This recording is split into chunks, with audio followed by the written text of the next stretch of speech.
Shalom. Welcome to our Erev Shabbat talk. I'm Avraham Shira here in Eretz Israel. It's been an interesting week, to say the least. A week of terrible announcements, threats, violence, retributions, vengeance, unclarity, fake news, real news. It's been quite a week. But it certainly hasn't been a week of peace, I could say that. And here comes Shabbat. A few hours from now, we'll enter Shabbat. And are we going to have peace then? We say Shabbat Shalom over and over every Shabbat. Shabbat Shalom. There's something ironic about saying that Shabbat Shalom in the middle of a war. But Rabbi Nachman teaches us in several places, a piece that we're going to learn from this Torah of Yud Dalet, the 14th Torah. But he teaches us that the reason we have war is because we don't have peace. And that our peace is not true. It's false peace. And false peace just returns us back to war. Now this is an interesting principle. So when you ask, why do we have war? Well, it's because we don't have real peace. And he brings a verse from King David himself. In the 38th Psalm, he says, Ein li shalom ki chatati. I have no peace because I sinned. So that's quite an astounding, humble admonition, acknowledgement of a king to tell his people in a book that's been read for 2,800 years. Ein li shalom ki chatati. King David says it straight up, without, trying to look good. The reason we don't have peace, well, he says personally, is because, he's having a hard time keeping the Torah. Whatever peace, whatever mitzvah it is, that's really not our issue right now. Now, okay, that's a nice teaching for a king to teach his subjects, and hopefully, we could have such a king that'll be honest enough to tell us why things are happening. Ki chatati, because, I sinned. But most kings nowadays, in whatever label they don't have the courage or the guts to stand up and say what King David said. But what about a whole nation? What about 2 nations? 5 nations? Is the whole nation going to stand up and say, we sinned, that's why we don't have peace? Hard to believe, right? Hard to believe. But let's look at it. Let's look at it for a second. If I don't have peace with myself, how can I have peace with anybody else? And if I don't have peace with my family, am I going to have peace with everybody else's family? And if my town doesn't have peace with itself, is it going to have peace with some other towns, some other regions, some other states, some other families? Even businesses don't have peace with each other. Okay, you can say, well, that's business. It's competition for the almighty dollar or shekel or whatever you're competing for. But that doesn't justify war, violence, and all the secretive practices that go on in that world. So it shouldn't be any wonder why we have war. We don't have peace with ourselves. We don't have peace with our families, our communities. How can we expect that our country will be at peace? Now, after all that said, where do we go from there? What do we do without dropping into a little bit of despair? I said this to my cousin back in the States, and she said, I hope it's not true. I said, well, look at history. Look at history. all the peace pacts and all the peace conferences and all the peace agendas, how much have they helped us to reach peace? And yet nobody talks about personal peace with ourselves. So how do I achieve that? Well, here Rebbe Nachman gives us the answer. By returning the honor to its source. Now, what does that mean? Returning honor to its source means there's only one true place of honor, and that's the King of creation. That's the one who made us, who continues to make us, who made the entire universe. He's the root. That infinite being, which is not really a he, we call it in Hebrew the name. It's not male, it's not female, it's the name. The name is the root of all honor. And so if we return the honor to its root, instead of I want the honor and this one wants the honor, everybody's fighting about honor. And so if you look at money, behind the fight for money is also the fight for honor. I want to have the best everything and the biggest everything. So that I need a lot of money for that, but it's really about the honor.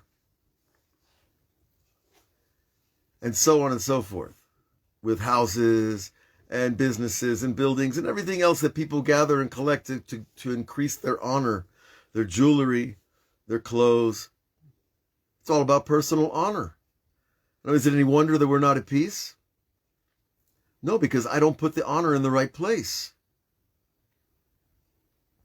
But when I understand that the honor belongs to the one who creates us every moment, who gives us all these honorable things, he doesn't tell us we can't wear jewelry or fancy clothes or drive a nice car. He just says, remember who the honor belongs to. Return the honor to its source, and you will find personal peace. That I don't need to pursue honor anymore. Not on Facebook, and not in the yeshiva, and not in the therapist room. Whatever I'm doing, it's a lie, it's a joke. Personal honor is ephemeral. It disappears like the wind. But the honor for the King of creation is perpetual and continuous forever. And that's a good feeling. That gives me an anchor in chaos. So when a person as great as King David says, Ein li shalom ki chatati, I have no peace because I sinned, then maybe I could be humble enough to say, yeah, maybe that's my problem. And when I have peace with myself, I can have peace with others. It's funny, isn't it? If you have peace with yourself, you can accept other people the way they are. And you can accept other countries the way they are. Because you have achieved the beginning of peace, which is in ourselves. And then, when we start to spread that peace, you'll see that other people get it too. Now, the Rebbe goes on to teach us that the peace that we need with ourselves has to do with 4 elements. And those correspond to the 4, kingdoms they're called in Hebrew, but the 4 realms are air, earth, fire, and water. Those 4 elements make up all the physical reality in all kinds of combinations, obviously. And we have those that make us up, our bodies. Air is the power of speech, and speech can become good or bad. Fire is anger. You can have righteous anger or very unrighteous anger. You can have desire, which is the water kingdom, because everything grows from water. So you have either proper desire or improper desire.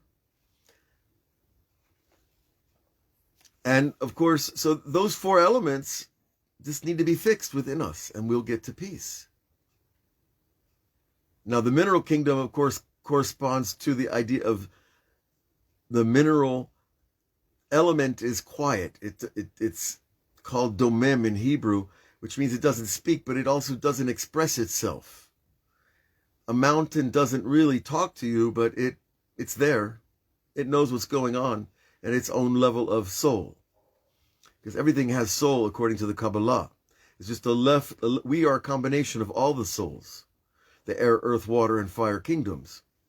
Okay, and so that corresponds, of course, to silence, which is connected to depression and despair, darkness, those kind of feelings. So we need to have balance between all of those, the air, the earth, water, and the fire, the desires, the anger, our speech, and our relative joy or lack of joy. So when we look at those four things, we can start to fix ourselves. Say, why am I not happy right now? Or why am I angry right now? Or why am I saying what I'm saying? Is it really the right thing to say right now? And of course, why am I angry? Okay, so these four elements give us parameters to judge ourselves. Now, we're not going to be perfect. No one's setting out here to be perfect, believe me. But just by doing the work, we're already get on the right highway. When we're on the right highway, and if you do it enough, that, public transportation picks you up and takes you along. So all we have to do is ask the question, why am I not happy? What's making me angry? Where is my desire? And am I saying the right things? And that's going to create internal peace. And then when I bring the honor back to Hashem, I draw true honor to myself by honoring the one who is honorable. And all of a sudden you have this kind of sense of peace. And that, my friends, is how we enter Shabbat. Because Shabbat, Hashem takes over. We're not allowed to do anything except pray and learn and talk and tell stories and sing and dance and eat good food, hopefully. That's a question nowadays, right? And visit and praise and thank. So those are the things we do on Shabbat. But all those things have to do with honor of the other. And when we have that honor of the other, automatically we're connecting to the higher honor, which is God. And so our personal peace is not challenged on Shabbat. Now, we're told that Moses received all the extra light that was lost at the golden calf. That extra light were the crowns that were given to the Jewish people. But when they made the golden calf, they lost their transcendental crown, literally. And they get it back on Shabbat. Okay, and so this transcendental crown that we get back on Shabbat, it gives us like a power pack to rise above the weekday on Shabbat. And when we rise above the weekday on Shabbat, then we get a whole new perspective of ourselves, our friends, our families, our countries, and that gives us that taste of peace again. So when we ask this terrible question, why do we have war? What is going on? We can't fix it individually, with a snap of our fingers. Not one prayer, probably not 10 prayers. Because these wars are happening to help us reach a higher peace. And with all the levels of creation. And, the people that we're fighting with, I'm sure they're suffering. And I'm sure they're all wondering why they're at war too. And, we have to have compassion for people, wherever they are and whatever they are. Now, the leaders that sponsor terror, or that sponsor warfare, are the ones who sell all the weapons. They're making a nice buck over there on selling weapons to both sides of the battlefield. I think they have a different work to get to personal peace. I'm not sure they're interested in peace. I think war is a pretty good business, and it's been that way for thousands of years. But, it's not going to help us to be angry about them making money on war, is it? It's not going to give me peace to think about their bank account going up because they're selling weapons to the enemy. No, I'm not going there, because I have a God, and I give my honor to the God, and I trust that the right thing is going to happen at the right time in the right way. So we got to be real careful when we can start to enter into the calculations of things. Why do we have war, and who the good guy is and who the bad guy is? Because there's just too much disinformation nowadays to really know. Now, it looks pretty bad when one group of terrorists is sending missiles at civilians. That we have to agree. But who's paying them to do it? That would be interesting to know. And finally, the Israeli army is responding in an appropriate way, it seems to be, so far. And let's pray for the people themselves. The victory belongs to God, my friends. But we can pray for our beloved, for all the young men and women that are out there risking their lives, so we can sit here and have this talk. And that we can have this semblance of Shabbat Shalom. But for the soldiers who are out there on the front right now, I'm not sure how much shalom they're going to have because, there's rockets flying. So we have to pray for everyone. And you know what? Rebbe Nachman says, even pray for your enemies. Pray for your enemies that they discover the truth. And they discover the true honor in the universe. And they'll stop fighting wars about their honor and the honor of their gods and their ideas and their systems and their isms. Philosophy is not worth fighting for. I'm sorry. And neither is religion. We could talk about religion, but we don't have to shoot each other about religion. That's not the way of God. Now, if one person doesn't get that message and starts shooting rockets, well, we have no choice. But God should bless you all with the true inner peace. Remember the peace with all four elements of your body, with your heart, with your life. And remember what King David said, Ein li shalom ki chatati. If I could just face the fact that maybe I'm not perfect. Okay, I'm not perfect. I sinned. Okay, that's why I don't have peace. Okay, God, please, you're the root of the honor. I give the honor back to you. Take away these sins. Take away whatever you want to call them. I like to call them disconnections, right? Because it's just a disconnection from the life force. And the minute we admit that we're disconnecting ourselves from the life force, guess what? By admitting it, we get reconnected to the life force. And then we get the joy back, and you get to smile again, and you get to feel good and at peace with yourself. And then the peace spreads through the rest of your family and your community and the world. Incrementally, it's pretty small at first, but eventually it's going to get really big. And that's going to be the 1,000 years of peace that everybody is waiting for.